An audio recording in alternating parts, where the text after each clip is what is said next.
by saying congratulations on this brand new single. It is an absolutely amazing single, so congratulations. Thanks, guys. Yeah, no, we're really proud with how it's gone so far. It's been a long road to get here, to say the least. So tell us a little bit about how this track has all come together, because it seems so layered, but it's so perfect at the same time. Tell us a little bit about how you guys went into this track and how you've got it to work so perfectly. I reckon Ben would be the best to talk to handle this one, so I'll let him do it. Okay, yes. So pretty much, we were going into the studio with Chris Vernon. He was, from Belhaven, as you probably already know. And we were down the track, and we were trying to figure out how we can best of our time. And as we were going into the whole writing process for this song, with Raph had pretty much come up with a pretty good skeleton for a song, which turned out to be Somniphobia, and he was really struggling with lyrics, and so one day him and I got together and we ended up sharing a story that we both had pretty similar to each other. We both suffered with sleep paralysis and just general insomnia and anxiety. And when we both realized that we had that, the song pretty much just wrote itself. It was a little too easy to write the song, if I'm honest. It just came out so naturally. And so, then we added that massive, ridiculous breakdown in the middle, and that was a job done. We came up with that song, and out of that whole writing process, I think that might be our favorite. Awesome. So, yeah. Yeah. So, Raph, for you as well, this is a very personal story as well. What was it like when you and Ben first started to talk about sleep paralysis and turning it into a track? How did you feel about that? At the time I wasn't, I was a very guarded person, and it's something that I'm still, struggling with, is opening up in a way in which you're not just kind of showing the best parts of yourself. In a way, this song is kind of, as much as it is a shared experience between all members of the band, we all struggle with mental health in one way or another, as do a lot of people these days, I reckon. But I think at the time, and even more so now, vulnerability is something that still terrifies me. And so putting the song out and having it have the reception it's had, where we've gotten shock offers and we've gotten ready. We're being played on Triple M tonight. Actually, we've got a few things happening about a song which is so exposing of myself and Ben's mental health in particular. And to me, that's just as terrifying as it was back then 2 years ago, even more than 2 years ago now.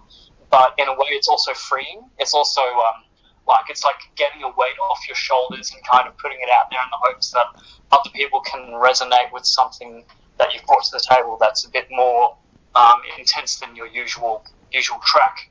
Yeah, definitely. And Dan, what was your thoughts when the boys came to you with a track that was so personal?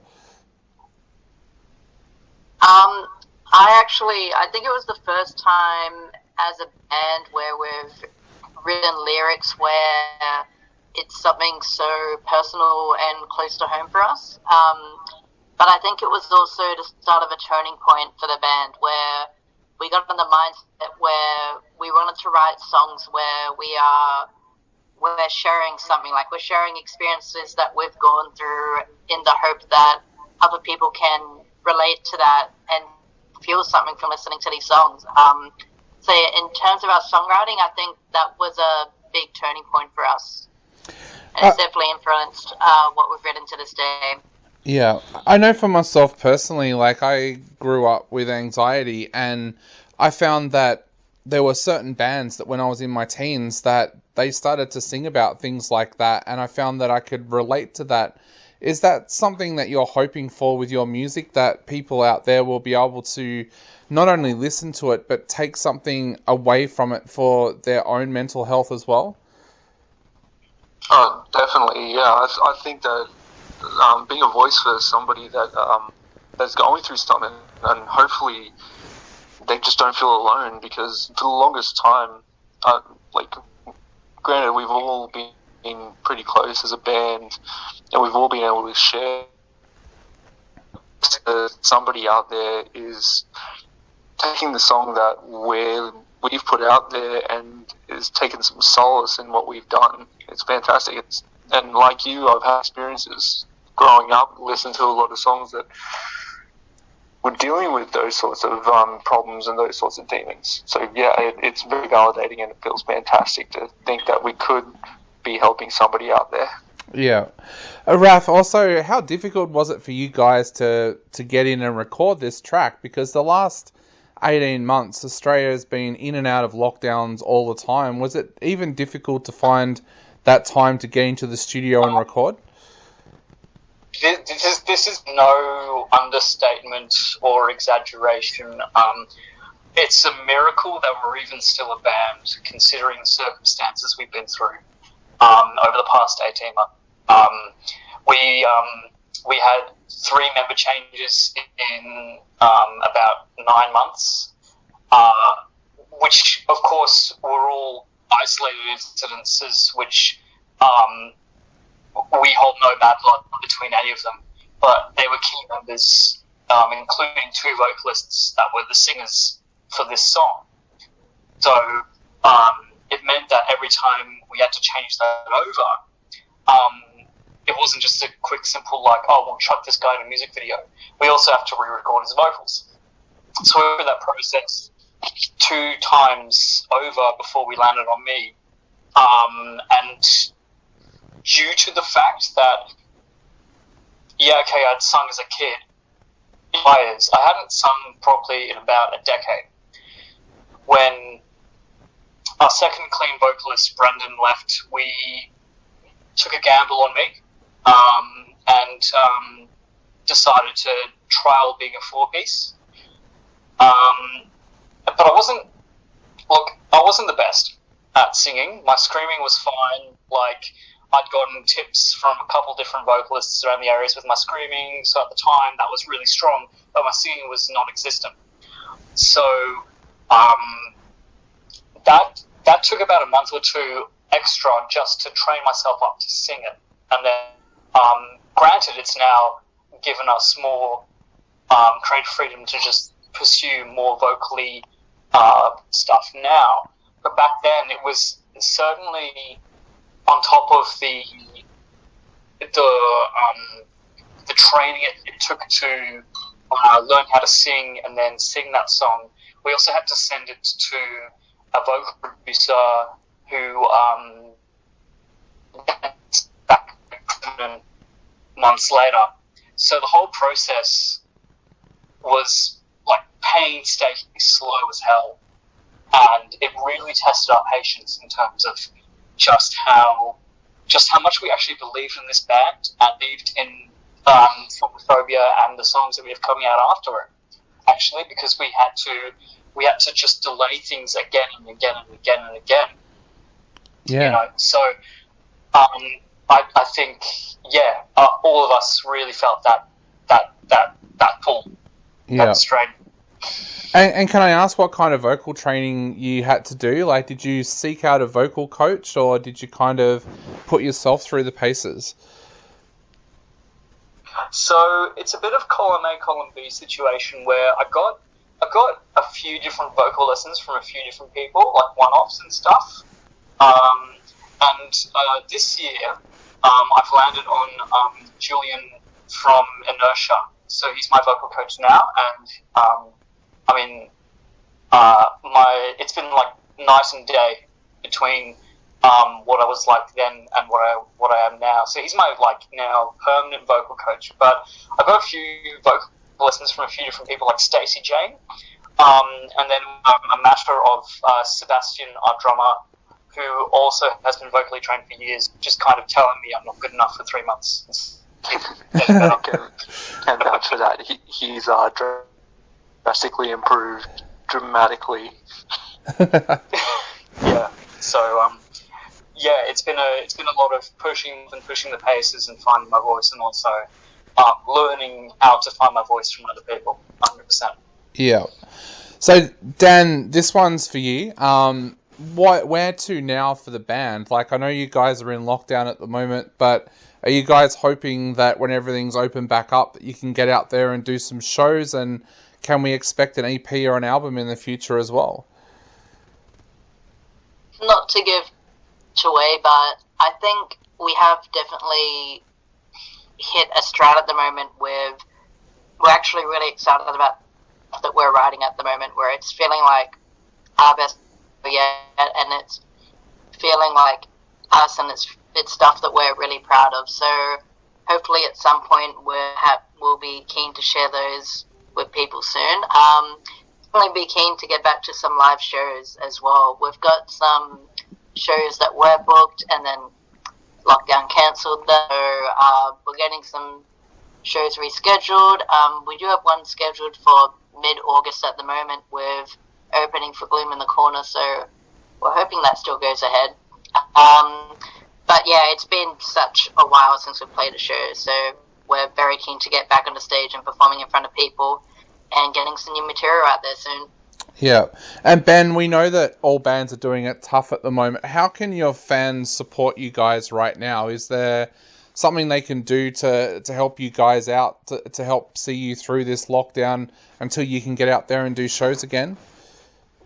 I mean, with things just sharing and, yeah, pretty much just sharing at the moment. Like, to get the name out there to us, I feel is like the most important thing at the moment. If Alex can just like get on it, which thank goodness they are. Yeah, we're very grateful for the fan base. Good at the moment. Yeah, we're pretty good at the moment, mainly because we're so focused on what's coming up next. But yeah, just if we can ask everybody out there, just stream us, and yeah, come to the show. Still not cancelled, I guess. Yeah. So, but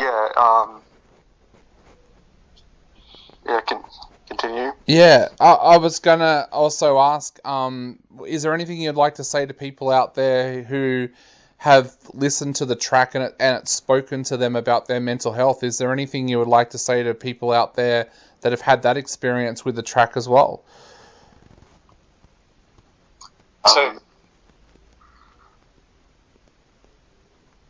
Is that me? Yeah, anyone that wants to jump in can, yep. Raph, your turn. Oh, that's all good. Go for it, man. You've got it. So what do I like to say to anyone? Well, first of all, I'd like to say a massive thank you. Like, this track, we thought, we didn't really know that, like, what it was going to do for us, whether it was going to flop or whether it was going to do any good for us. And at first we were convinced that it was going to do nothing, but the support that we've ended up coming out with is absolutely insane.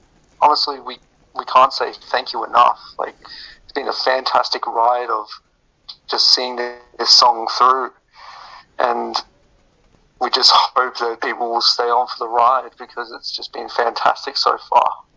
Been very, very happy with everything that's come from it. Definitely. Well, guys, I'd like to say, yeah, go, Raph. I'd like to say, sorry, that's cool. I'd like to say, if anyone's resonating with the issues we've brought up, if anyone's feeling like it's touching on a nerve, or if at any point they've listened to the song and been like, shit, that's like me, or whatever, I just want them to know that they're not alone. Like, there are so many support services out there, and you can all you need to do is open the conversation with your friends, your family, anyone that will listen. Don't suffer in silence. There's too many people that go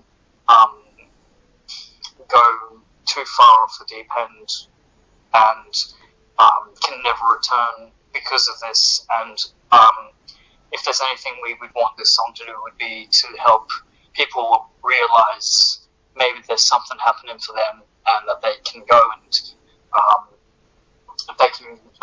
and out of that they go and take action and find out more about themselves. Because in honesty, this song came about because myself and Ben both were still struggling to figure out what the hell was going on.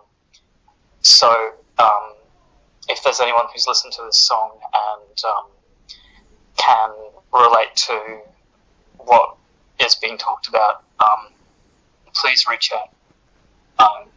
You're more loved than you know.